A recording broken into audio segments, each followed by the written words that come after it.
பொருள் குறித்து ஒரு சந்தேகத்தை சம்பந்தப்பட்ட அமைச்சரிடத்திலே கேட்டார்கள். அதுக்கு ஒரு விளக்கம் அவர் கொடுத்து கொண்டிருக்கிறார். அந்த விளக்கம் போறவில்லை என்று நம்பர் சொன்னாக்கா அதுக்கு இன்னும் கூட விளக்கம் கூட ஒரு அமைச்சர் என்பது கூட்டு என்றால் யாருனாலும் பதில் சொல்லலாம், அதில் ஒன்றும் மாற்று கருத்து இல்லை. பொதுப்பணித்துறை அமைச்சர் அதற்காக பதில் சொல்ல வந்த நிலையில் நான் குறிப்பாக சொல்கிறேன். மதுரையில் முன்னாள் அமைச்சர் அவர்கள் அங்கே இருக்கிற குவாரிகள்லாம் கட்டுப்படுத்தி வைத்த காரணத்தினால்தான் இன்றைக்கு அவருக்கு உள்ளே வரவில்லை என்று குறிப்பிடுவது யாரை குறிப்பிடுகிறார்? இப்படி சொல்லிட்டு நான் பேரை சொல்லலாம் எப்படி? ஒன்று அடுத்து இல்லை வர இருங்க நீங்கள் நல்லவர்ன்ற பேர் வச்சிருக்க நீங்கள் ஏன் எடுத்துக்கிறீங்க? உட்காருங்க. அடுத்து அமைச்சர் பெருமக்கள் இவங்களை கண்ட்ரோல் பண்ணுங்க. உட்கார சொல்லுங்க. அடுத்து மாண்புமிகு பேரவைத் தலைவர் யாராவது இந்த பகுதியில் இருப்பவர்கள் யாராவது குறிப்பிட்ட அமைச்சர்கள் மீது நேரடியாக குற்றச்சாட்டு சொல்ல அவங்க சொல்லலாம். நாங்கள் யாரும் அது குற்றச்சாட்டை சொல்ல நேரடியாக நான் யார் பேரையும் சொல்லலை, நான் யார் பேரையும் சொல்லலைன்னு சொல்லிட்டு பங்களா கட்டி இருக்கிறார்கள், பொறியியல் கல்லூரி வைத்திருக்கிறார்கள், காலேஜ் வைத்திருக்கிறார்கள், குவாரி வைத்திருக்காருன்னு எப்படி சொல்லலாம்? யார் வச்சிருந்தான்னு சொல்லணுமா இல்லையா? யார் வச்சிருக்கான்னு பட்டி போனோமா இல்லையா? ஒன்று நான் கேட்கறது சம்பந்தப்பட்ட துறை பற்றி பேசிக்கிட்டு இருக்கிற பொழுது பல்வேறு வகையில் பொதுக்கூட்டம் மாதிரி எப்போ பார்த்தாலும் பொதுப்பணித்துறை அமைச்சர் பொதுக்கூட்டம் பேசுகிறீங்க. நாங்கள் பொதுக்கூட்டம் பேசலை. பொதுக்கூட்டம் போல நீங்கள் தான் பல்வேறு ஆதாரம் இல்லாத குற்றச்சாட்டு சொல்லுகிற பொழுது பேரவைத் தலைவரிடத்தில் ஆதாரத்தை காட்டணும் சொல்கிறது என்ன தவறு?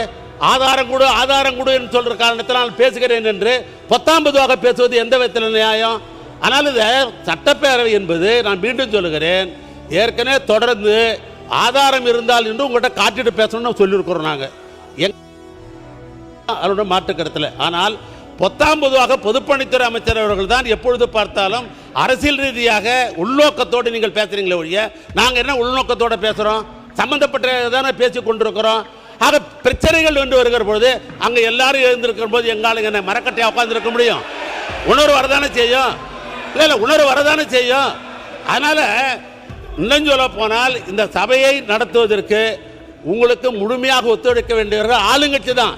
நாங்கள் கேள்வி கேட்போம், வரவேற்று தான் கேள்வி கேட்போம். கேள்வி கேட்கறது வராத போற்றின்னு சொல்றதுக்காக நாங்கள் வந்திருக்கிறோம். நாங்கள் சொல்லுகிற குற்றச்சாட்டாக இருந்தாலும் சரி, அல்லது எங்களுக்கு கேள்வியாக இருந்தாலும் சரி, அல்லது வேண்டுகோளாக இருந்தாலும் சரி, அதற்கு பதில் சொல்ல வேண்டிய கடமை ஆளுங்கட்சிக்கு உண்டு, அமைச்சர்களுக்கு உண்டு. ஆனால் கட்டுப்பாடு அவளுக்கு இன்னும் மிகவும் தேவை. அதை விட்டுட்டு கட்டுப்பாடு இல்லாமல் நீங்கள் 19 நீங்கள் பேசிட்டு எங்கள் மேலே குற்றச்சாட்டு வைக்கிறது எந்த விதத்தில் நியாயம்? நான் கேட்குறேன். மாண்புமிகு பேரவைத் தலைவர் அவர்களே, ஆரம்பத்திலிருந்து இதை தான் சொல்கிறோம், கருத்தால் எதிர்கொள்ளுங்க, அவங்க ஆக்கப்பூர்வமாக சொல்லட்டும், விமர்சனம் சொல்லட்டும். ஆனால் இங்கே என்ன நடக்குதுன்னா, கொஞ்சம் கூட சபை மரபு இல்லாமல் சபாநாயகர் இருக்கும்போது இங்கே நடக்கக்கூடிய கட்சிகள் எல்லாருக்கும் தெரியும். இந்த பக்கம்லாம் அமைதியாக தான், இவங்க சொல்லாத கருத்தா விமர்சனத்துக்குலாம் பதில் சொல்லிட்டு தான் இருக்கிறோம். ஆனால் இது ஒரு செட்டப்பு.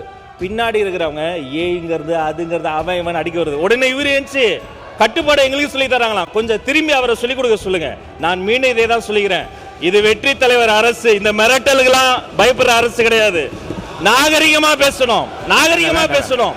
சபாநாயகர் உட்கார்ந்து இருக்கிறாரு, எவ்வளவு பேர் எழுந்து நின்று கத்துறாங்க, அவங்கள விட வயசுல பெரியவங்க. இப்போ நான் பேசும்போது அதான் என்ன செய்கை, இது கையில செய்கை பண்றது, எழுந்து நின்னாலே அங்கிருந்து கமெண்ட் பாஸ் பண்றது, மைக்கு வாங்கி ஆக்கப்பூர்வமா பேசுங்க. ஆனா உண்மைக்கு புறம்பா அவர் என்ன சொல்றாரு, மூத்த உறுப்பினர் என்ன சொல்றாரு, நாங்க கட்டுப்பாடு இல்லாம பேசுறோமா, நாங்க பொத்தாம்பதுவா பேசுறோமா?